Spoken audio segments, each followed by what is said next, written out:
Jadi kalau teman-teman lihat contoh di sini, bahwa teman-teman P1 itu sebenarnya tahun ini itu sudah diusulkan untuk mendapatkan penempatan. Kabar baiknya ya. Halo, salam satu data.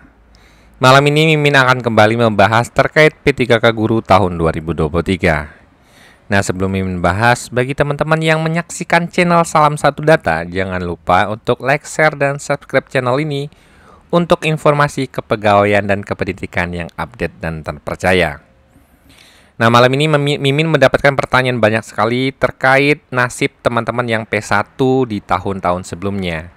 Bagaimana nasib mereka pada P3K tahun 2023? Apakah mereka mendapat formasi atau harus menunggu kembali? Nah, ini adalah pertanyaan yang cukup menarik ya.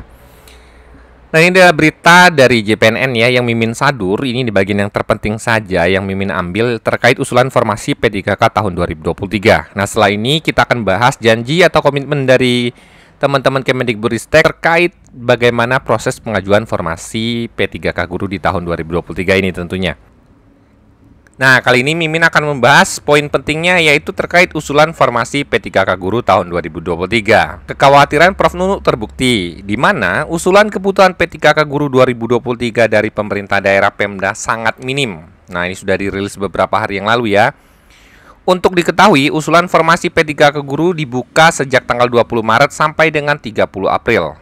Menurut data dari teman-teman Kemenpan RB menunjukkan hingga 1 Mei ya, tanggal 1 Mei kemarin, usulan formasi dari Pemda hanya sebesar 266.560 orang. Menyikapi kondisi tersebut, Pak Menteri dan jajarannya itu kemarin sudah mencari solusi bersama dengan mengadakan rapat di tingkat kementerian ya. Jadi ada 4 menteri, kementerian kemarin yang diundang secara bersama-sama membahas terkait penyelesaian masalah tenaga honorer. Nah, terkait pertanyaan teman-teman, apakah nanti nasib P1 akan diperhitungkan dalam seleksi P3K tahun 2023? Ini ada 3 pernyataan dari Pak Menteri ketika itu ya, Pak Nadiem di akhir tahun kemarin ya, terkait nasib P1 dan seleksi yang akan diadakan di tahun 2023.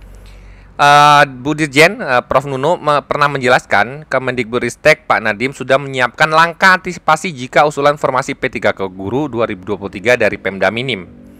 Nah, ini sesuai prediksi di mana kebutuhannya 600 ribuan yang saat ini masuk baru 200-an ribuan. Jadi terdapat selisih gap yang cukup besar. Mas Menteri menyampaikan akan melakukan top up formasi P3K Guru 2023 jika usulan Pemda minim menurut Prof. Nunuk kemarin. Mekanisme baru yang disiapkan ini sudah direstui Presiden Jokowi yang ingin menuntaskan honorer pada tahun 2023. Mas Nadiem pernah mengatakan bahwa dalam seleksi P3K Guru 2021 dan 2022 berbagai masalah timbul. Salah satunya adalah kelompok guru honorer yang tidak mendapatkan formasi. Nah, ini adalah salah satu penanganan atau teknik yang akan diterapkan di P3K tahun 2023. Nah, kebijakan yang dimaksud itu adalah seperti ini ya. Terdapat 3 kebijakan yang disiapkan terkait seleksi P3K Guru tahun 2023. Di antaranya adalah, jika pada Maret 2023 Pemda tidak mengajukan formasi sesuai dengan kebutuhan, maka pemerintah pusat yang akan melengkapi formasi tersebut. Nah, ini mekanismenya masih jadi tanda tanya ya. Apakah sampai formasi terakhir yang hanya 200 ribuan dari total 600 ribuan itu sisanya akan dibuat sendiri oleh pemerintah pusat ya, Pempus ya, dalam artian teman-teman dari Kemendikbud. Jadi apakah nanti akan di top up secara otomatis menyesuaikan dengan standar kebutuhan yang ada di daerah masing-masing. Nah, ini penting ya. Jika ini terjadi berarti harusnya semua formasi itu akan diisi, dalam artian akan diajukan formasinya. Jadi ini kabar gembira banget ya.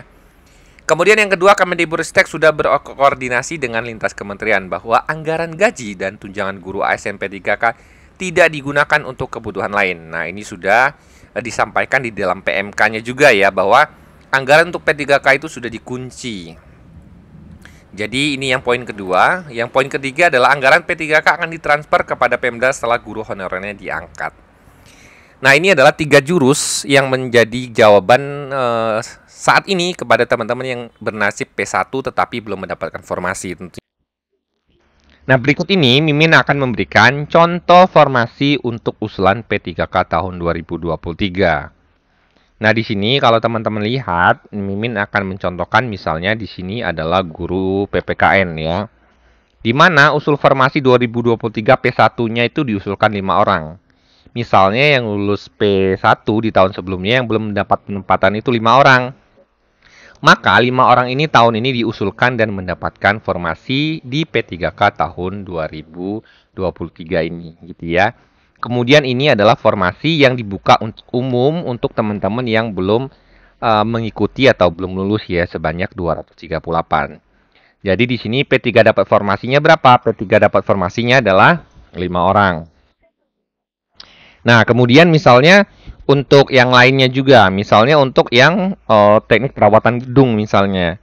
Untuk teknik perawatan gedung misalnya di sini usul formasinya adalah 10, yang lulus P1 tahun kemarin 10.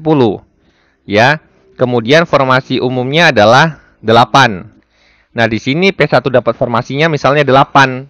Berarti ada 2 orang yang kemarin belum mendapatkan formasi lagi karena P1 di tahun-tahun sebelumnya itu yang dibuka itu yang diterima itu atau lulus passing grade itu ada 10. Tapi tahun ini yang dapat formasi hanya 8. Berarti 8-nya masuk dan ada 2 yang saat ini masih belum mendapat formasi, gitu ya. Jadi kalau teman-teman lihat contoh di sini bahwa teman-teman P1 itu sebenarnya tahun ini itu sudah diusulkan untuk mendapatkan penempatan. Kabar baiknya ya. Nah, ada beberapa daerah yang mengusulkan semua. Jadi, kalau teman-teman P1-nya misalnya kasusnya ini 39. Nah, 3939-nya ini mendapatkan penempatan tahun ini. Jadi, PR semua P1 tahun kemarin yang sebelum-sebelumnya belum dapat tempat tahun ini itu sudah terpenuhi. Tapi ada kasus juga di mana yang tahun kemarin itu kebutuhannya banyak, lebih dari yang dialokasikan, berarti ada yang belum mendapatkan penempatan di tahun ini, gitu ya. Jadi kabar baiknya memang sebenarnya buat teman-teman, formasi P1 itu sudah di plotting di P3K tahun 2023. Jadi teman-teman bersabar saja menunggu kabar baik dari teman-teman Kemendikbud tentunya ya. Ditambah lagi dari janjinya Pak Nadiem di poin 1 bahwa kalau formasi Pemda tidak mengusulkan secara maksimal, ini akan di top up oleh Kementerian Kemendikbud tentunya ya. Nah, jika teman-teman ada pertanyaan, silakan komen di kolom komentar, akan kita bahas bersama-sama. Semoga informasi singkat ini bermanfaat. Salam satu data.